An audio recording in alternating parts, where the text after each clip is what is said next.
জমজমাট ও বর্ণাঢ্য আয়োজনের মধ্য দিয়ে সোমবার থেকে রাজধানীর তেজগাঁও আদর্শ স্কুল অ্যান্ড কলেজে অনুষ্ঠিত হয় বার্ষিক ক্রীড়া প্রতিযোগিতা ও সাংস্কৃতিক অনুষ্ঠান। প্রতিষ্ঠানটির অধ্যক্ষ ও সদস্য সচিব আব্দুল মান্নানের সভাপতিত্বে 2 দিন ব্যাপী অনুষ্ঠিত এই আয়োজনে প্রধান অতিথি হিসেবে উপস্থিত ছিলেন প্রতিষ্ঠানটির গভর্নিং বডি সভাপতি ও ডিএনসিসি 24 নং ওয়ার্ড কাউন্সিলর মোহাম্মদ শফিউল্লাহ শফি। বিশেষ অতিথি হিসেবে উপস্থিত ছিলেন গুলশান জোনের থানা মাধ্যমিক শিক্ষা কর্মকর্তা মোহাম্মদ অমিদুর রহমান ও শিক্ষা প্রতিষ্ঠানটির সকল শিক্ষক শিক্ষার্থী সহ অভিভাবকবৃন্দ। আয়োজনের প্রথম দিনের ক্রীড়া প্রতিযোগিতায় ছিল বালিশ খেলা, দীর্ঘ লাফ, চামচ দৌড় সহ অন্যান্য খেলা। সকল শ্রেণীর শিক্ষার্থীরা অংশ নেয় প্রতিযোগিতায়। প্রত্যেকবারই অংশগ্রহণ করা হয়, প্রত্যেকবারই কোনো না কোনো একটা স্থান অধিকার করি। এবার প্রথম স্থান অধিকার করে ভালো লাগছে আরও বেশি।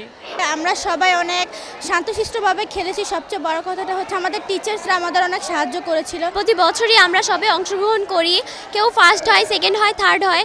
তো আমিও ফার্স্ট হয়েছি, তো অনেক বেশি ভালো লাগতেছে। আমি চামচ ধরে ফার্স্ট স্থান অধিকার করেছি এবং প্রতি বছর আমাদের স্কুলে খেলা হয়। খেলাতে অংশগ্রহণ করাটাই সবচেয়ে বেশি বড়। শুধু প্রতিষ্ঠানটির শিক্ষার্থীরাই নয়, শিক্ষক শিক্ষিকা ও অভিভাবকরা আলাদাভাবে অংশ নেন ক্রীড়া প্রতিযোগিতায়। খেলতে খেলতে ছেলেবেলায় হারিয়ে আবেগ আপ্লুত সকলেই।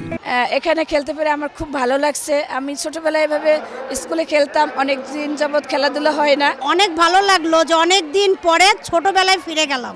আমি এই স্কুলের একজন ক্রীড়া টিচার, সেই হিসাবে আমি তৃতীয় হতে পেরে খুবই আনন্দিত এবং উৎফুল্লিত। প্রতি বছরই বার্ষিক ক্রীড়া প্রতিযোগিতা, সাংস্কৃতিক অনুষ্ঠান আপনার হয়, খুব সুন্দর আনন্দ ঘন পরিবেশে হয়। আমি ছোটবেলায় এদের বাচ্চাদের সাথে যখন খেলেছি তখন আমি মোটামুটি ভালোই ওদের সাথে করেছি, ফার্স্ট সেকেন্ড থার্ড এরকম ছিল। বাট এখন শিক্ষক হিসেবে আমি সেকেন্ড হতে পেরেছি, মানে আমার কাছে খুব আনন্দ লাগছে। যখন খেলতেছিলাম এতগুলো শিক্ষিকার মধ্যে মনে হচ্ছিল যে সেই ছোট সময় খেলতেছি। বালিশটা আমি ছুবো না, অনেক তাড়াতাড়ি করে আমি পাস করব। ছোট সময়ের কথা মনে পড়ে গেছিল। আসলে অল্প সময়ের মধ্যে মনে হয় ছোটকালে হারিয়ে গিয়েছিলাম। বাচ্চাদের এখন যেভাবে ধরেন মোবাইলে আসক্ত হচ্ছে বা অন্যান্য দিকে যেভাবে আসক্ত হচ্ছে মানুষ বা ছেলেমেয়েরা, সেই জায়গা থেকে বাচ্চাদেরকে ফিরিয়ে আনা, এটা আসলে একটা সুস্থ বিনোদন।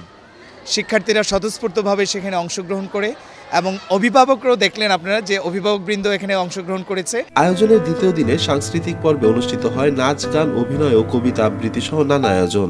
শুনতে পেলুম বস্তা গিয়ে তোমার নাকি মেয়ের বিয়ে, গঙ্গারামকে পাত্র পেলে জানতে চাও সে কেমন ছেলে? বাবু বলে সারা জনম মরলি তুই খাটি, জ্ঞান বিনা তোর জীবনটা যে চারি আনাই মাটি। এছাড়াও শিক্ষার্থীদের অংশগ্রহণে ছিল যেমন খুশি তেমন সাজো। কেউ সেজেছে ডাক্তার, কেউ বা কাজের মেয়ে। শুধু তাই নয়, প্রধানমন্ত্রী সেজে সবাইকে তাক লাগিয়ে দিয়েছে প্রতিষ্ঠানটির 7ম শ্রেণীর ছাত্রী আয়েশা আক্তার তানিয়া। আমি শেখ হাসিনা সেজেছি কারণ জননেত্রী শেখ হাসিনা আমাদের জন্য একটি ইন্সপায়ার হয়ে আসেন এবং তাকে দেখে আমি শিখতে চাই যে দেশকে কিভাবে উন্নত করা যায় এবং আমিও বড় হয়ে দেশের সেবা করতে চাই। ক্রীড়া, শিল্প, সাহিত্য, সংস্কৃতি ও সৃজনশীল কর্মকাণ্ডের অংশগ্রহণের মাধ্যমে শিক্ষার্থীদের শারীরিক ও মানসিক বিকাশ ঘটে, যার ফলে শিক্ষার্থীরা নিজেদের সুনাগরিক হিসেবে গড়ে তুলতে পারে বলে জানান প্রতিষ্ঠানটির কর্তা ব্যক্তিরা। সারা বছরে যে পড়াশোনার একটা একঘেয়েমি থাকে, সেই একঘেয়েমি থেকে ওরা একটু দূরে থাকে এবং আনন্দ ফুর্তি করতে পারে।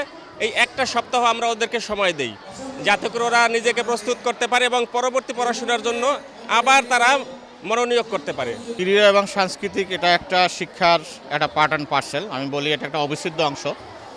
ক্রীড়া শিক্ষার্থীর মনকে এবং শরীরকে বৃদ্ধি করে এবং এদের মনে সাহস যোগায়, লেখাপড়ার উদ্দীপনা যোগায়। এই বর্তমান সরকারের আমলে আমাদের প্রতিষ্ঠানটা যেভাবে এগিয়ে যাচ্ছে, আমরা ভবিষ্যতে আরও এগিয়ে নিতে চাচ্ছি এবং সেক্ষেত্রে সরকারের একেবারে আশু হস্তক্ষেপ কামনা করছি এবং বিশেষ করে আমাদের যারা বাচ্চা কাচ্চা দিয়ে আমাদের প্রতিষ্ঠানকে আরও একটা সুন্দর পরিবেশ তৈরি করে দিয়েছেন আমাদের প্রতিষ্ঠানে, তাদের সকলকে আমি শুভকামনা জানাচ্ছি। শুধু লেখাপড়াই নয়, ভালো মানুষ ও সুনাগরিক হতে খেলাধুলা এবং শিল্প, সাহিত্য, সংস্কৃতির চর্চার কোনো বিকল্প নেই বলে মনে করেন সুশীল সমাজ। শকত সাগর, আনন্দ টিভি।